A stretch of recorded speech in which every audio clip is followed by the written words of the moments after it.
Hello, hello, hello. Great, beautiful, blessed Monday, Memorial Day, last Monday of May, where we will be hanging out on the Happily Healed with Tenille podcast. If you do not know who I am, hi, nice to meet ya.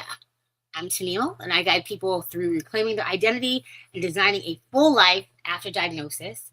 Um, yes, today, I don't know if it's supposed to be a somber day. Oh, let me make sure Instagram is seeing me. If you are seeing me, you should be seeing me from Facebook, Instagram, YouTube, and Tickety Tockety. What up, Tickety Tockety? If you do see me, please comment. I've been already talking to Tickety Tockety for a hot minute. So, hi, Oklahoma in the building. What it is, stay safe out there. I don't know what's happening in Oklahoma, but something is always happening in Oklahoma. So, the weather is out to get you. I don't know. Weird, crazy. Anyways, great. You see me on Facebook. I love that. Thank you so much. Okay, so today on this Memorial Day, I do not want it to be somber on my podcast, but I do want to talk about, those that we've lost everywhere, not just memoriam for people in the military, which God bless them all from head to toe, because that decision to join the military is, whoo, y'all, a special kind of person, because that is a huge decision that you are fighting for people that you will never even meet, and it's terrifying. Okay, let me see what my note said I was going to say, because I want to respectfully talk about Memorial Day for military, and it's like the 250th or something birthday of America, but I also want to recognize a couple things. I want to like this to be the epitome of remembrance episode, okay? We're talking remembrance, reflection, grief, resilience, and healing, which I am very familiar with all those things, and I'm certain if you are with any chronic illness, you are familiar with that. It's the 25th day of Lupus Awareness Month. It is also Mental Health Awareness Month, and I will talk more about that next week, which it will be a different month, but we'll talk about it because it has a lot to do with people with chronic illness. Like, we have a very high instance of mental health scares and depression and anxiety and things like that. So grief doesn't have to be about someone else or something else. It can literally be about the life that you had imagined you were going to have. And I went through that a lot. Like, I was so young. I was 19 when I was diagnosed, and I thought, wait a minute, like, I'm not even old enough to legally drink, and you're telling me that I get to count the years like I'm staying alive because of this diagnosis. And I get to, at that time, I was like, I have to change everything about what I do and what I like and, how I deal with things. Like, there's so many things I learned from diagnosis till now about healthcare, medical care, people dealing with people who have any kind of chronic illness, grieving the old version of myself. Like, I'm a chronic frolicker. I like to frolic, I like to be outside and have fun and see things. I have I'm a chronic FOMO as well. Like, I do not like to miss out. I like to be where the people are. I'm very Little Mermaid in that situation. Like, I want to be where the people are. I really do. I want to like see the things and do the things. And I realized after this diagnosis that like a lot of solitude that would be almost forced upon me was just so necessary. Like, we do all of our healing and growing and things like that behind closed doors. Like, you are grown in a belly behind, skin barrier. Your body rejuvenates when you're asleep. So like, a lot of the healing that I wish I could be doing with my friends and with my family and with people who loved me had to be done by myself. And that was a hard pill to swallow because it's almost like, here, can you do this with me? Do you want to build a snowman? Sorry, I don't know what's happening. Very, very in my head today. But like, I really had the opportunity to find out how strong I am exactly and how I can deal with things, because there was no one else that could do it for me. So like I did have a period of grieving, that solitude, that being alone. Like people did not come to visit me in the hospital that I really, if somebody would ask me months before that, like, would they come see me? I'd be like, oh, absolutely. Like, there's no way they would miss it. They would fly here. They would walk here. They would definitely see me. And they just didn't show. And it was a grieving the friendships I thought I had, the relationship I thought I had, the, how the strength that I got to find within myself was all through grief. Grief is not a bad thing. Grief is something that we go through to get stronger. Grief is something that we go through to change us in a way that we will need in the future.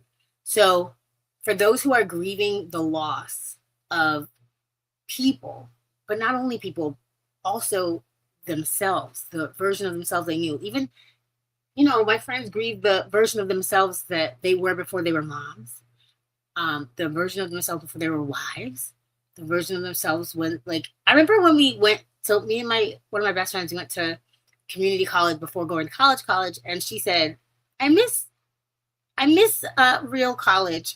Like, like community college is like 13th grade. You just go and it's like your friends and whatever. And it's just like high school because, people are still trying to figure out themselves and whatever. So it's like senior year, of high school. So all of those versions of ourselves that we shed, and then to lose people, and the idea of what our lives were supposed to be to us it's a big deal. It is something that everyone's going to go through. And the way that you go through it kind of defines your character and defines what you're made of, really, because everyone has a choice that they can make. They can either, walk through hell and stay there and be like, well, I live here now. Hell, it's going to suck and I'm just going to let it suck. Or you can, get a machete and just chop it down. Like, okay, here we go. This is what we're going to do. I'm getting through it. Because I've heard a million times, if you are going through hell, don't stop there. Keep moving. Keep walking. And that's legitimately the only way. Do not lay there and get comfortable and you're sad and you're sick and you're depressed when you are possibly just going through a time that's hard, and you can get through the other side that's going to be better, and you are going to be better and able to help somebody else who's going through that hard time, right? So like all the hard times I went through, the grieving I went through, I believe that they were all for me to be able to articulate it back to people who are going through it and understand what they're going through, so that we can not feel alone, so that we can know that there's another side. Like 19-year-old, 20-something-year-old Tenille in a hospital bed would never, ever think that I would be on a podcast, hey, Mitch, on a podcast, coaching people, speaking on stages. There is no way that I could have known unless I kept going and decided that that wasn't the end for me, right? And it's not even just me at all, right? Like, it's God. It's the people that God put in my life to encourage me, to stand by me, to walk with me, and remind me when I was doubtful that, this is not the end for me. Hey, Harlem, we can walk through hell, just don't park there. 100%. Yes. Great comment. Hey, girl, hey. Hi, guys. Thanks for showing up. I know it's Memorial Day. People out there, living their best lives. And I really didn't expect too many people to, be on this podcast, because I know people out here partying, having a good time at the barbecues and whatever. But we're here. We're talking about this resilience and, losing people after disease or after military service or any of that, career shifting, physical ability changes, missing milestones. Gosh, does every 20-something think they know what their life is going to be like? They're like, by the time I'm 30, oh, y'all, I'm going to tell you a secret. Can you keep a secret? Listen to my secret. Okay. So I thought, but like if I'm not married by the time I'm 30, I'm definitely gonna just throw a big party and buy myself a big diamond, because obviously I'm gonna have lots of money to buy myself diamonds, and I'm gonna have a wedding type party for myself, and it's gonna be amazing. Girl, I'm 40. Where is my big diamond that I bought myself, and where's my big party? Well, I've had several big parties, I can't lie, but yeah, it's grieving all of that, and that's valid. Like um when you're kids, you talk about, oh, my house is gonna look like this, and my this is gonna be like that. I'm a millennial. We've been through recessions and crazy, what is it? What panoramas, pandemics? We've been through all these things, and 0% of my friends lived the life they just had imagined it was going to be perfectly. However, we have adapted. We have changed for the better. We have, uh, gone through the grief of the things we thought that we're going to be, and made ourselves wonderful still, right? So sometimes people think that grief only happens after death, which I had 5 back-to-back deaths. Okay, it's like boom, boom, boom, boom. Started with my father. The love, like he was. Everyone knows that I was obsessed with him since I was little. Since I was a little kid, everyone knew. Obsessed with my parents, obsessed with my grandmother, like been that way. Okay, and when he passed, it's like the wind got knocked out of me, and I was already diagnosed, already sick. He had already walked with me through having, the worst flare-ups documented in medical journals that they had seen on the East Coast. And to lose him, if I could survive that, I was like, okay, I can survive anything. I can survive literally anything. And it just kept coming. It just kept coming. And somehow I just kept getting stronger. I just kept getting braver. I just kept getting wiser. And now I understand that grief is just a process. Like the only thing guaranteed, if you are born, you are going to die. And that is a stark reality that I never thought of as a kid, never thought of as even a 20-something. Like my friends passing away, and friends being diagnosed with things, and family. It's like it's so like it's sad, and then also freeing to know that you can get through things like that. So lupus warriors that we've lost. Now, the thing about being in any kind of advocacy, even before, like I remember sharing hospital rooms with people that you get to be kind of like close with, sort of, because you both are going through like this medical trauma together, and it's bonding, your trauma bonding and whatnot, right? And then they just disappeared, like, and it's that people are reduced to the pictures that you take, the memories that you have of them, and it's kind of chronic illness. People are more prepared to be losing people more rapidly than everyone else, I think, as a chronic illness warrior. We understand that every day is so fleeting, and the amount of times that people will tell you to your face with a straight face, you are not going to make it through this. We don't expect you to make it through this, is crazy, is astounding. The way that it's just very cold, and it's just something they have to tell you. It's something like, my favorite color is blue. Also, you won't be leaving this hospital alive. What? Like, it's, and also my favorite color is purple, just saying. But I think that it sets us up to be more mindful of life. And the plus side of that is that we tend to enjoy things more and love people harder. And you realize that the legacy that you leave, if I never had a podcast, if I never had speaking engagements, if I never had any of this, I know for a fact the people that I love will remember the way that I loved them, and the way that I thought of them, and how kind I was to them. Welcome back. Thank you. When I leave this planet, that is what I'm leaving, that legacy. And it's the people who realize that that's all you get to leave is your legacy of how you made people feel. People may never remember your face. People may never remember even your name, but they'll be like, that girl, she was so nice, the one with the heart glasses. You know what I mean? So grief is not something that is necessarily bad.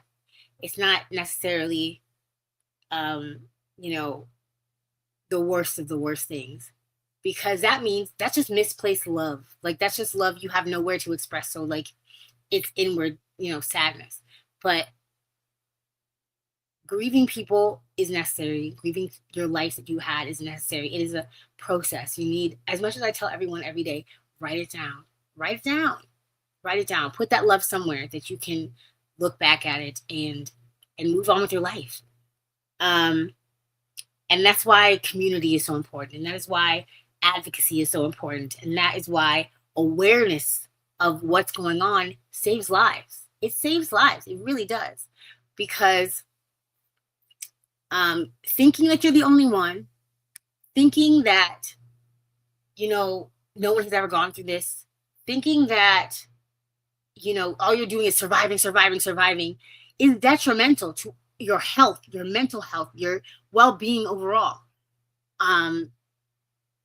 Memorial Day is just remembering. It is not only grief, it is reflecting.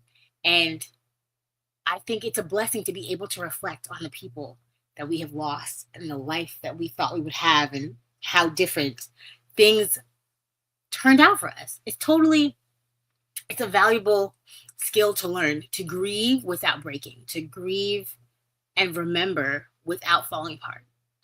Let me see. What else? Okay. I'm going to, time is it? Okay. This has been a kind of long already. I've been talking about literally the same thing. And I had notes of talking about several things. So we're going to, okay. So in the chronic illness realm, these are key things that I feel like we fight the most. Not the most. We fight a lot, right? So anxiety during flares or about having flares, depression just sometimes from the isolation. Like I was saying, like I am a chronic frolicker. I get the FOMO, and it's depressing when you can't do things with other people because your immune system is too weak to be around people. Medical trauma, people don't talk about that. I need a whole episode about that because there are sounds and feelings that I can close my eyes and go back to very easily. Very easily. The feeling of medical tape being put all over you, all over, and hands.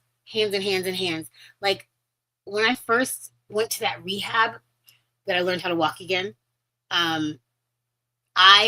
it was like such a scary dark night, and I could not get the feeling and the sounds of the rain and the beeps and the tape and all the machines. Like it was reoccurring in my brain over and over. And people don't talk about that. Like it is medical trauma. It is valid trauma. It is things that get stuck in your brain because all the bad things that are happening all at once. People are telling you bad news. Everyone's touching you. Everyone's asking you things. It's repetitive. And everyone should get therapy for those things. It's not a just you thing. This is not like you're not weak because this is what's going on in your brain. This is a community thing. We're all sharing this experience of medical trauma and things that have gone on in the hospitals. People like giving you baths when you're a grown person or taking you to the bathroom or, whatever it is. All of those things can be traumatic, okay? Now, burnout. That's not just for the chronic illness. That's for all y'all. Cut it out. Just keep going and never give yourself a break. It's crazy. It is, and I've done it to myself so many times. And you need people in your life to check you. You need people in your life that are going to be like, hey, when's the last time you took a break? Hey, when's the last time you rested? Hey, maybe you should take today off.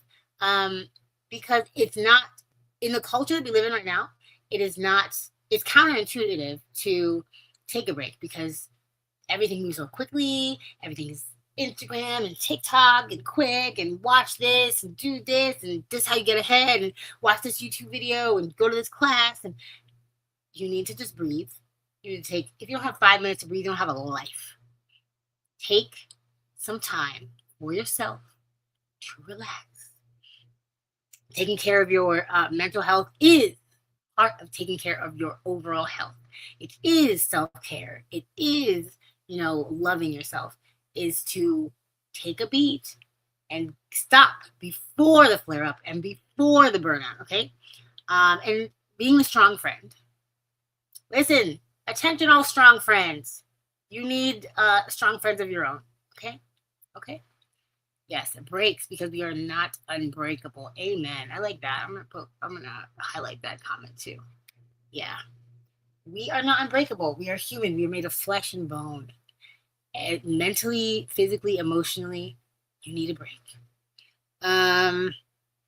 Okay, so now healing from anything doesn't erase the grief. Don't ever let anybody tell you that, you need to get over it. I've had people tell me that about my father's death. And I just smiled and nodded when I really wanted to say some words, lose my whole religion, just stop. But I didn't. I was very kind and smiled and nodded, right? Like, oh, why are you still talking about this? Girl. But these are the things. You can remember and grieve without losing yourself. You can, be this stronger, better version of yourself and not forget where you're coming from.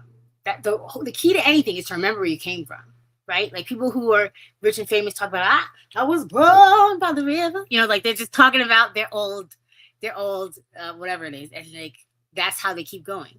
So I'm gonna leave you with questions like I've been doing with all of my Lupus Awareness Month podcast. Next week we have a mental health awareness type of episode, even though that is this month, and next month will be June.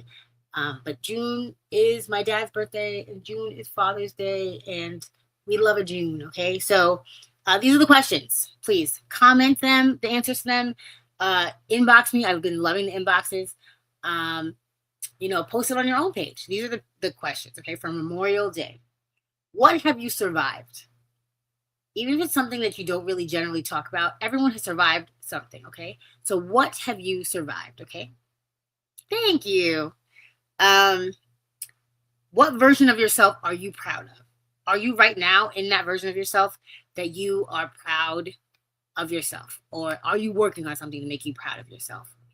What version of yourself are you most proud of? And then the last question, what are you carrying into the next season? This is Memorial. We're thinking about, reflecting on, like things we've lost, people we've lost, RIP to some of those hopes and dreams, right? What are you carrying into the next season that you learned from the last season? So, you can honor all of the things that hurt you without staying trapped there. That is not your final destination. Today we're taking a beat to remember people we've lost and things and lives, our own things that we didn't expect to happen that happened. But now we are moving on. It is only up from here. And you can glance back, but you cannot drive looking only in the rearview mirror. You will crash. So, you know what? Skirt. Let's keep going. Let's keep going, okay? Thank you so much for being here. This was a fun one, even though I didn't expect anybody to be on because it is Memorial Day and people are out at barbecues and whatnot. Have a gorgeous day. Stay happily healed. I love y'all so much. Bye.